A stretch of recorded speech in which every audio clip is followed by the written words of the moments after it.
ยินดีต้อนรับท่านเข้าสู่วิธีลงทะเบียนและวิธีนำใช้ DOT Smart App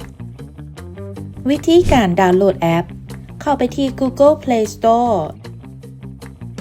จากนั้นพิมพ์คำว่า DOT Smart App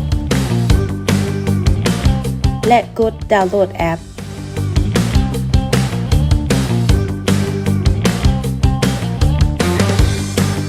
วิธีการลงทะเบียนเข้าไปที่แอป DOT Smart App หลังจากที่การดาวน์โหลดสำเร็จแล้ว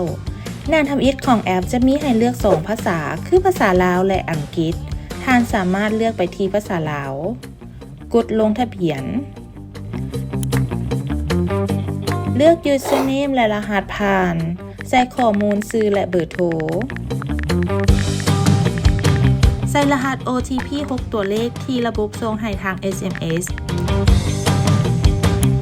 เท่านี้การลงทะเบียนของท่านก็สำเร็จเป็นที่เรียบร้อยแล้ว วิธีการเรียนออนไลน์กดเข้าไปที่ความรู้ออนไลน์แล้วกดไปที่หัวข้อที่ต้องการเรียน